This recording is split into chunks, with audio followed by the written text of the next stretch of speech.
Too many podcasters skip a key step when publishing, the episode details, or show notes, as you likely have called them.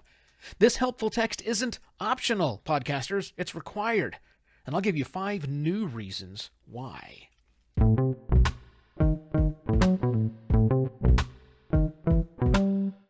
Hello and welcome to another podcast Pontifications with me, Evo Terra. Look, man, I have been there, slogging through all of the pre-production work, multiple recording sessions, a slew of paper edits back and forth, writing out all the VO parts, working with your talent to get their reads nice and tight.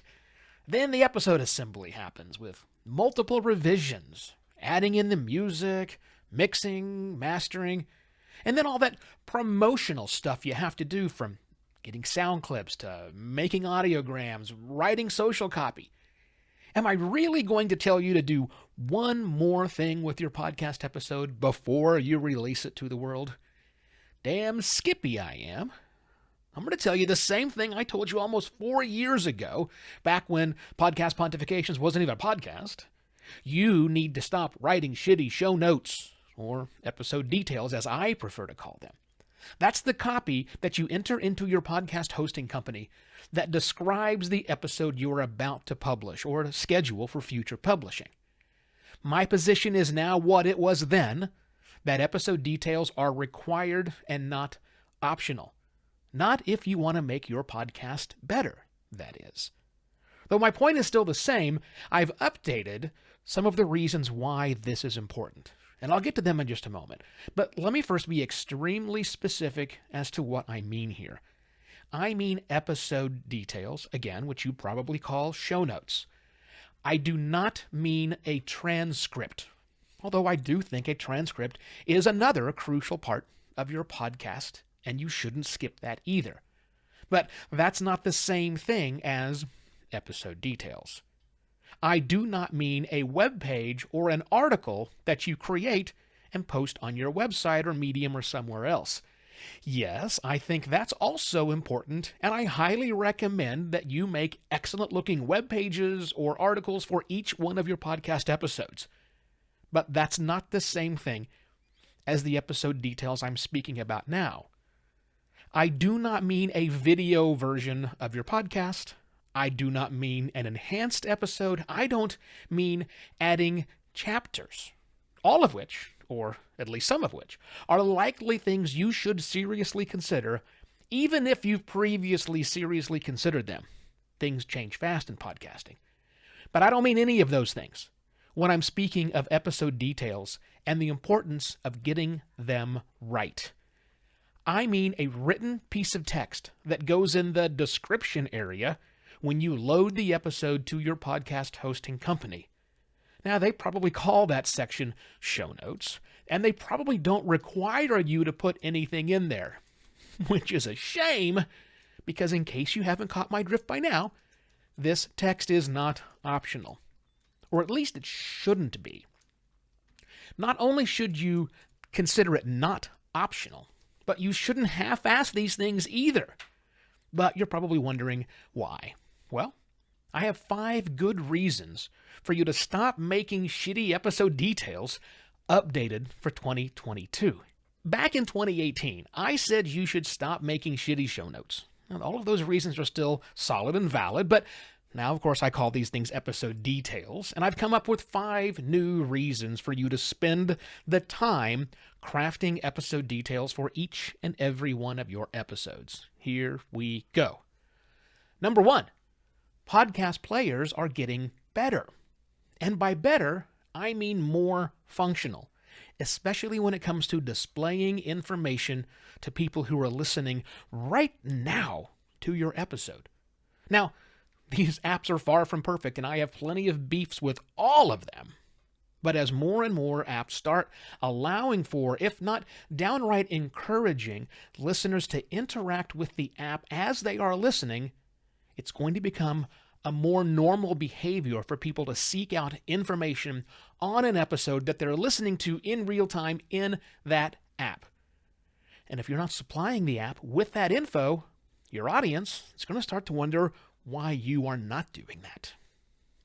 Number 2, The other people who help make your podcast and everybody else's podcast are finally getting the attention and respect that they deserve. Now, we still have a long ways to go, but I'm encouraged when I hear lengthy credit rolls at the end of podcast episodes. That, to me, is wonderful. But why not take the next step and add those same credits that you mentioned in your audio to your episode details? And you can do it with lots of things you can only do in text, like links, like bios, heck, even images of the people will now display in some podcast apps. There's literally no reason for you to not do this. And creators who keep ignoring this option, well, I think eventually they'll become ignored themselves. Number 3, it's good SEO practice. Now look, I'm not here to give you SEO tips. I did that long ago, back in my career in marketing, and I don't want to do that anymore. And also we have the problem with in-app search algorithms and the fact that they are really terrible for podcast apps. But it should be rather obvious that the episode details should be, and I think will be, a rich source of information about an episode. Now, that is obviously if more people, more podcasters actually took the time to write out detailed episodes. Now, yes, parsing transcripts of the actual audio is oftentimes the best way to find that information about the episode. But solid episode details could reinforce that transcription, much in the same way that a page's description tag is designed to be a reinforcement of the contents of the web page itself. Filling out episode details will eventually make podcast search better. Number 4, it's great content that you can repurpose into other areas. You can take your episode details and turn them into a Twitter thread, or even a long-form post on LinkedIn where you're actually linking out to the episode's webpage for other parts of your social media posting. That's likely to gather you a lot more engagement than just posting a link to the podcast episode's audio, or maybe an audiogram, or just the title, link to your website. Ugh. In my experience, those things aren't nearly as helpful. But having helpful summaries that you could maybe post on your website, sure, although I think you should post more than just a summary of your episode on your website, that might help you as well. That topic for another day. I've even used my episode details to put out a mini version of this very podcast. Lots you can do to repurpose that content. Finally, number 5, writing detailed, helpful episode details, which are designed to be read in a podcast listening app, primes you to do more. Yeah, more. Like adding chapters, for one thing. Now, I don't have chapters in the episodes of Podcast Pontifications because each one of my episodes is about one thing and one thing only. But I chapter the hell out of the episodes of The Download, the weekly podcast I produce for Sounds Profitable that covers the most important news of the week for people who work in the business of podcasting.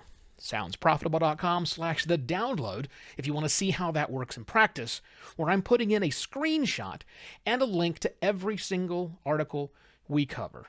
Now, no, that's not universally supported, and sadly, the media host that we're using has a tendency to not preserve those chapters when I put them in, but that support is becoming much more universal, and it starts by you writing better episode details.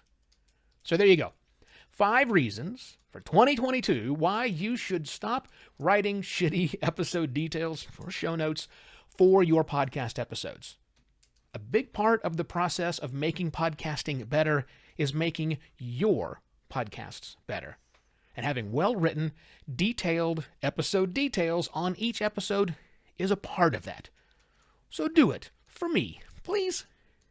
And with that, I shall be back next week with yet another Podcast Pontifications. Cheers!